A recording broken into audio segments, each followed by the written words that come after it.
So now let's talk about diversity and family structures. So one of the differences in family structures today is with nuclear families and the composition between before and now. So before, it was common for nuclear families to be composed of two parents, um, and their biological, adopted, or foster offspring. And in 2012, according to the U.S. Census Bureau, only 20% of households in the U.S. were married couples with children. So now, also before, the parents and children used to live together with other relatives or nearby, including grandparents, adult siblings, aunts, uncles, or cousins. And now extended family networks, they do not reside together. They may still have some type of emotional or economic relationship, but they may, or it's less likely for them to live together. Cohabitating heterosexual couples, it is now more common for individuals to live together in a romantic relationship without a marriage. So the rates of cohabitating partners has increased dramatically since the 1960s. And three primary reasons for cohabitating include that they want to spend more time together, share financial burdens, and test compatibility. It is more common also for now to have couples with no children. And the reasons may be that temporarily couples want to wait longer to wait children, and some voluntarily don't want to have children, and some involuntarily for fertility reasons. But even today, there is some social stigma associated with not having children. So nowadays we also have more lone parents. So in households where there is a parent with at least one child, and the reasons may be is because they are divorced, widowed, or unmarried. And some of the challenges experienced by single mothers include that they have that dual role of mother and worker, that they may receive lower earnings than men, so they have less financial support available. Even they have irregular parental support, so they experience high financial burden or hardship in their household, and their children are impacted as well. We have more step families. So these are more complex family structures. So compared to before, we have more younger children and step family structures. We also have same-sex partner families. So over the years, we have had the U.S. Supreme Court not support same-sex marriage. And finally, in 2015, the U.S. Supreme Court ruled that the state ban on same-sex marriage was unconstitutional, making the same-sex marriage legal in all states. However, this has changed recently. So these are some of the challenges experienced by same-sex partners and families. So the military families, we have also military families. Some of them are active duty and some reservist.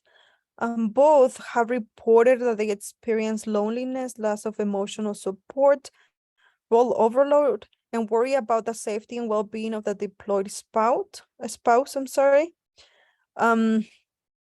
Some of the differences is that active duty families, they live near military installations and may receive ongoing support from other military families, as well as from military programs and reservist families that are scattered throughout the US, and most are located in rural communities, so they may receive less support.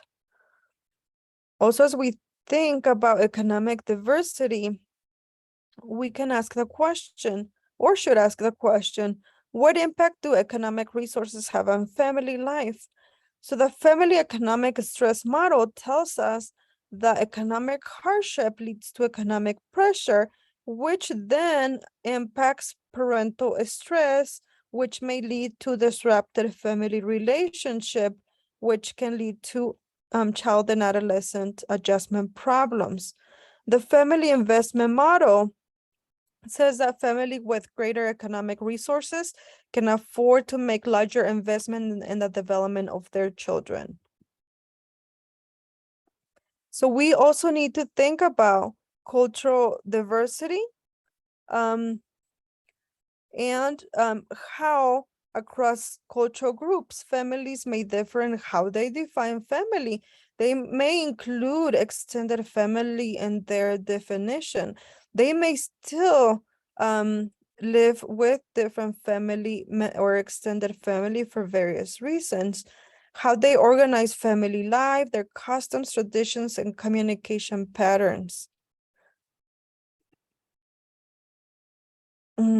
Another type of family is immigrant family. So first generation immigrant families, they just recently moved from another country. Second generation is when their children were born in the US, so they're children of first generation immigrants. And third generation is that grandchildren of first generation immigrants. So family violence. It's another problem. Now we still see many cases of intimate partner violence, child maltreatment, and elder abuse. Divorce. We see very high divorce rates in the US. And second and third marriages are more likely to end in divorce than first marriages. And there is a controversy in the empirical literature about the consequences of divorce for family members. Substance abuse is still a serious problem. We know research has shown that alcohol abuse has adverse effects on marital satisfaction and stability. And there is a strong association between excessive alcohol consumption and intimate partner violence. So what are the implications for us as social workers?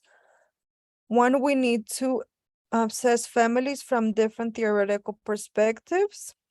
Again, given the economic shifts, we need to recognize diversity of family structures represented by families with whom we work. We need to see both the strengths and weaknesses of each of the family structures. We need to develop awareness of economic diversity and how economic hardship has an impact on families and how we can support those families. We need to also develop awareness of cultural diversity among families and be culturally sensitive to learning from families who are different from our own families.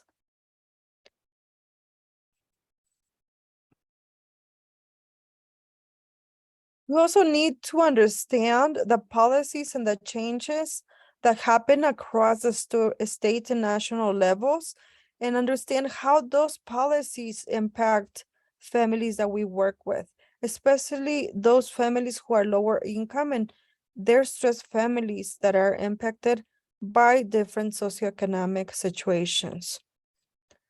And we need to encourage family members to be involved in neighborhood, local, state, and national efforts for positive change.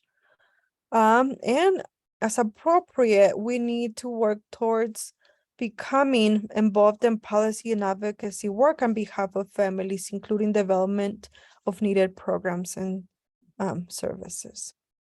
Thank you so much. I hope this is helpful to you and your work with families that come from diverse backgrounds.